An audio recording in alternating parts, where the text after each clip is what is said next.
ಒಂದು ಹಳ್ಳಿಯಲ್ಲಿ ಒಬ್ರು ಪೂಜಾರಿ ಇದ್ರಂತೆ. ಆ ಪೂಜಾರಿ ಆ ಹಳ್ಳಿ ಗ್ರಾಮ ದೇವತೆಯನ್ನ 50 ವರ್ಷಗಳಿಂದ ಆ ದೇವಸ್ಥಾನದಲ್ಲಿ ಮಾತ್ರ ಪೂಜೆ ಮಾಡ್ತಾ ಮಾಡ್ತಾ ಮಾಡ್ತಾ ಚಿಕ್ಕದಾಗಿರೋ ದೇವಸ್ಥಾನವನ್ನ ದೊಡ್ಡದಾಗಿರಂತಹ ವರ್ಲ್ಡ್ ಲೆವೆಲ್ ದೇವಸ್ಥಾನವಾಗಿ ಕನ್ವರ್ಟ್ ಮಾಡಿದ್ರಂತೆ.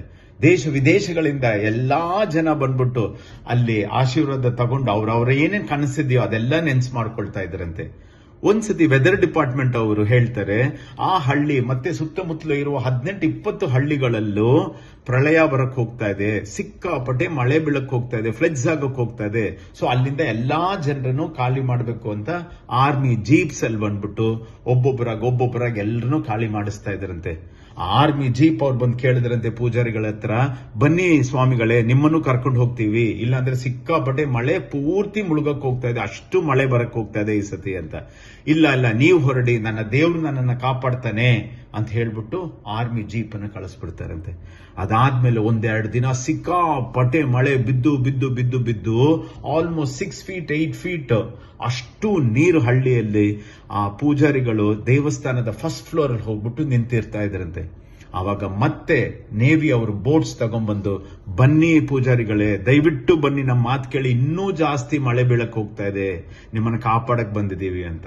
ಅವಾಗ ಮತ್ತೆ ಆ ಪೂಜಾರಿ ಹೇಳ್ತಾರಂತೆ, ದಯವಿಟ್ಟು ಇಲ್ಲಿಂದ ಹೊರಡಿ, ನನ್ನ ದೇವ್ರು ನನ್ನನ್ನು ಕಾಪಾಡ್ತಾನೆ ಅಂತ. ಮತ್ತೆ ಇನ್ನೊಂದೆರಡು ದಿನ ಸಿಕ್ಕಾಪಟ್ಟೆ ಮಳೆ ಬಿದ್ದು ಅವರು 2nd floor ರೂಫ್ ಟಾಪ್ ಅಲ್ಲಿ ಇನ್ನೇನು 1 ಇಂಚ್ ಅಷ್ಟೇ ಅಲ್ಲಿದ್ದರಂತೆ, ಫ್ಲಾಗ್ ಹತ್ರ ಇದ್ದರಂತೆ, ಬಾವುಟ ಹತ್ರ ಇದ್ದರಂತೆ ದೇವಸ್ಥಾನದ. ಅವಾಗ army, navy, air force helicopter ತಗೊಂಡ್ಬಂದು ಅಲ್ಲಿಂದ ಹಗ್ಗ ಹಾಕ್ಬಿಟ್ಟು ಬನ್ನಿ ಬನ್ನಿ ಬನ್ನಿ ಮೇಲೆ ಬನ್ನಿ ಅಂತ ಹೇಳುತ್ತಂತೆ. ಆವಾಗ್ಲೂ ಅವ್ರು ಹೇಳ್ತಾರಂತೆ, ಇಲ್ಲ ನನ್ನ ದೇವ್ರು ನನ್ನನ್ನು ಕಾಪಾಡ್ತಾನೆ, ನೀವು ಇಲ್ಲಿಂದ ಹೊರಡಿ ಅಂತ. ಇನ್ನೊಂದು ಅರ್ಧ ಗಂಟೆಯಲ್ಲಿ ಸಿಕ್ಕಾಪಟ್ಟೆ ಮಳೆ, ಪೂಜಾರಿಗಳು ಮುಳುಗಿ ಸತ್ತೋಗಿ ಸ್ವರ್ಗಕ್ಕೆ ಹೋಗ್ಬಿಟ್ಟು ದೇವ್ರ ಹತ್ರ ಜಗಳ ಮಾಡ್ತಿರ್ತಾರಂತೆ. ನನ್ನನ್ನು ಕಾಪಾಡಕ್ಕಾಗಲ್ವೇನೋ ನಿನಗೆ, 50 ವರ್ಷಗಳಿಂದ ಪೂಜೆ ಮಾಡ್ತಾ ಇದ್ದೀನಿ, ಒಂದು ದಿನ ಒಂದು ತಪ್ಪು ಕೆಲಸ ಮಾಡಿದವನಲ್ಲ, ಎಲ್ರಿಗೂ ಆಶೀರ್ವಾದ ಮಾಡಿ ಕಳಿಸ್ತಿದ್ದೀನಿ, ಅಷ್ಟು ಗೊತ್ತಿಲ್ಲ ದೇವ್ರು ಬಂದು ಕಾಪಾಡ್ತಾನೆ ದೇವ್ರು ಬಂದು ಕಾಪಾಡ್ತಾನೆ, ಅಷ್ಟು ಕೇಳ್ಕೊಂಡಲ್ಲಿ ಯಾಕೆ ಬರ್ಲಿಲ್ಲ ಅಂತ. ಅದಕ್ಕೆ ದೇವರು ಆ ಪೂಜಾರಿಗಳಿಗೆ ರಪ್ ಅಂತ ಕಪಾಳಕ್ಕೆ ಬೀಸ್ಬಿಟ್ಟು ಹೇಳ್ತಾರಂತೆ, ನಿಮ್ಮ ಅಪ್ಪನ ಕಳಿಸಿದ್ರು ಆರ್ಮಿ ಜೀಪ್, ನಿಮ್ಮ ತಾತನ ಕಳಿಸಿದ್ರು ನೇವಿ ಬೋಟ್ಸ್, ನಿಮ್ಮ ಮುತ್ತಾತನ ಕಳಿಸಿದ್ದು ಏರ್ ಫೋರ್ಸ್ ಇಂದ ಹೆಲಿಕಾಪ್ಟರ್, ನಾನೇ ಕಳಿಸಿದ್ದು. ಭೂಮಿಯಲ್ಲಿ 840 ಕೋಟಿ ಜನ ಭಗವಂತ ಭಗವಂತ ಅಂತ ಹೇಳಿದಾಗ ಎಲ್ಲ ರೀತಿಯಲ್ಲಿ ಪ್ರತಿ ಕ್ಷಣ ಬಂದ್ಬಿಟ್ಟು ವಿಶ್ವರೂಪ ತೋರಿಸ್ಬಿಟ್ಟು ಬನ್ನಿ ಅಂತ ಕರ್ಕೊಂಡು ಹೋಗೋಕ್ಕಾಗತ್ತಾ? ಎಲ್ಲ ಸತಿ ನಾನು ಬರಕ್ಕಾಗಲ್ಲ, ಆದರೆ ನಾನು ಜನರನ್ನ ಕಳಿಸ್ಕೊಡ್ತಾ ಇರ್ತೀನಿ ನಿಮ್ಮನ್ನ ಕಾಪಾಡಕ್ಕೋಸ್ಕರ. ಅದೇ ತರ ಕಳಿಸ್ಕೊಟ್ಟಿದ್ದಾರೆ ನಮಗೆ CMD ಸಾಹೇಬ್ರನ್ನ ಸಮೃದ್ಧಿ ರೀತಿಯಲ್ಲಿ. ನಾನಿಂಥ ಪ್ರೋಗ್ರಾಮ್ ಅಟೆಂಡ್ ಮಾಡಕ್ಕೆ ಲಕ್ಷಗಟ್ಟಲೆ ಖರ್ಚು ಮಾಡಿದ್ದೀನಿ, ಇವತ್ತು ಈ ಪೊಸಿಷನ್ಗೆ ಬಂದಿದ್ದೀನಿ. ನಿಮ್ಮ ಹತ್ರ ದುಡ್ಡು ಕೇಳ್ತಾ ಇಲ್ಲ ಸಾಹೇಬ್ರು, ನಿಮ್ಮ 8 ತಾಸು ಸಿನ್ಸಿಯರ್ ಆಗಿ ಬಂದು ಪ್ರೋಗ್ರಾಮ್ ಅಟೆಂಡ್ ಮಾಡಿ ಅಂತ ಹೇಳ್ತಿದ್ದಾರೆ.